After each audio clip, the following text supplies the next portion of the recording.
Hello everybody, I'm JackieKCooper, and my entertainment rundown today is focused on what should you be streaming. What series is out there that you can just stream it and watch one season, 2 seasons, 3 seasons, 4 seasons, however many seasons it has, and just devote the time to it, since we're all in a semi-state of still not being able to go about our normal lives. And in the last few weeks, I have streamed 3 different series. And I have been a TV addict. The first one that I watched was Bodyguard. This is a British show. It appears on Netflix. It's only 1 season. There are plans for there to be a second and more seasons, but right now with COVID and all, they have not gotten back together to get the cast together.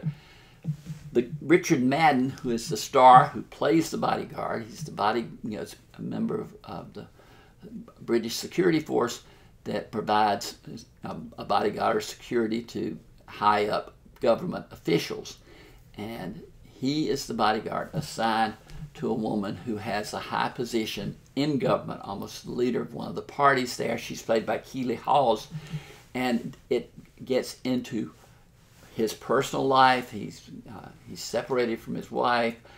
He has 2 small children.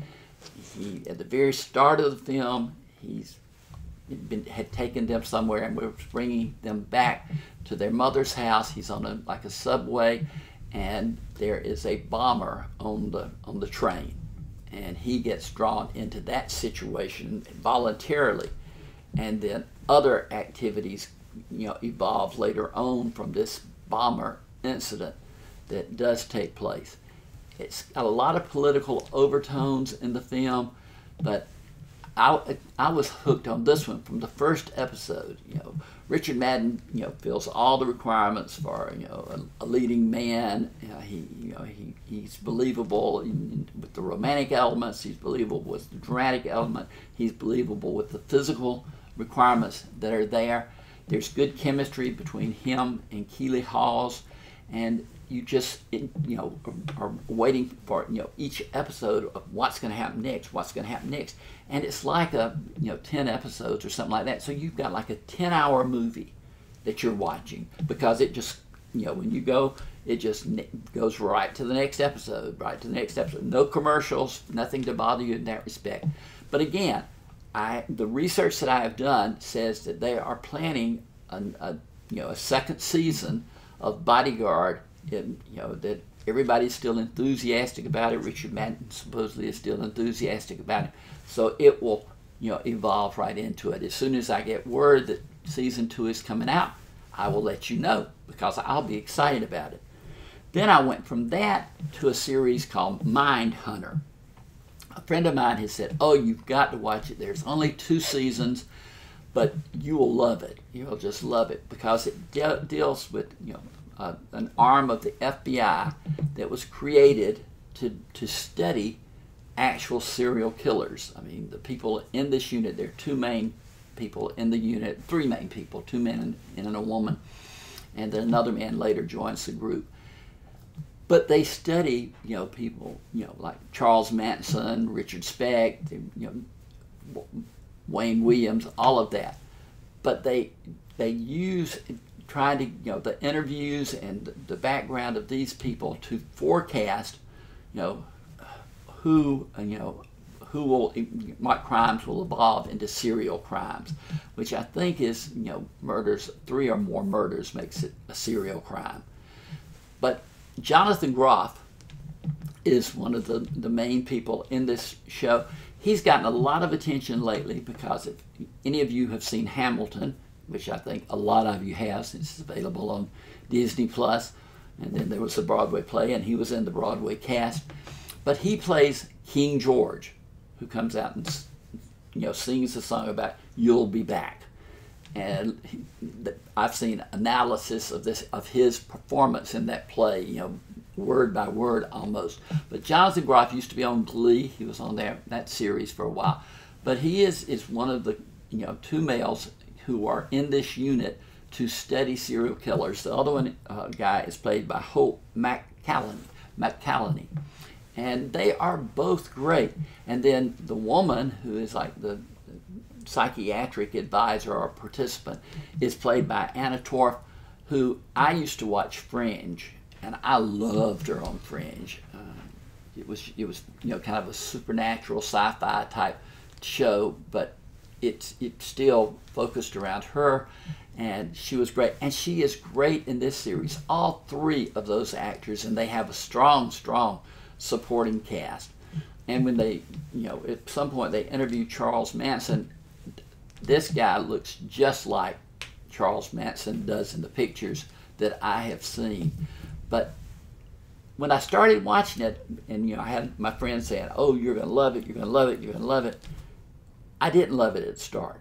It took me probably to episode 5 before I really got into it. I don't know what switched at that point, but when I got to episode 5, then I flew through the rest of the episodes of the first season, and then flew through all the episodes of the second season.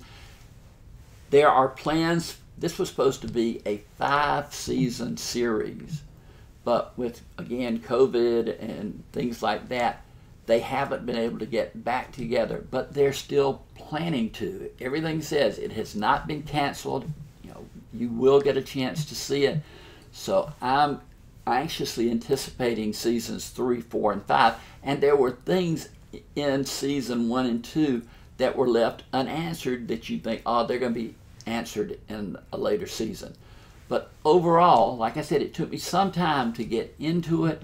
But once I got into it, I couldn't wait just to watch everything that was coming from that point on. It's also available on Netflix. The third thing I just happened to discover, it's called Halt and Catch Fire. It's on Netflix, and it's 4 seasons. So there are a lot of episodes to this one, and I started watching it. Really liked the first season. Second season, okay. Third season, a little bit better. But then the 4th season, I was really into the characters, and it was only planned to be a 4-season, series. So it has an ending. They end it because they knew that the whole series was ending. But it's about people who work with computers. This is back in the late 70s, early 80s, and how people were led to do different things with computers, search engines, etc., communities that are set up, that type of thing. It stars Lee Pace, Scoot McNairy, Mackenzie Davis, and Carrie Bechet. Now, Mackenzie Davis, ever since I saw her in the latest Terminator movie, I think that was when I first saw her, became aware of her, she just looks exactly like Mary Stuart Masterson, who is an actress from a couple of decades ago. Some Kind of Wonderful was, her big movie, and Fried Green Tomatoes. She was in that movie. But this Mackenzie Davis, it's like I'm getting to see Mary Stuart Masterson's career all over again, because she looks just like her and reminds me of her in every way. And she plays a computer whiz in this. Lee Pace, like I said, is the guy who tries to take the business sense he has and utilize her skills. Scoot McNairy and Carrie Bechet play a husband and wife team who are computer savvy, but it's all about how they work together and then fall apart, and then the relationships that are founded between them. Their children are involved, other characters come into play. But the first season and the 4th season are the best.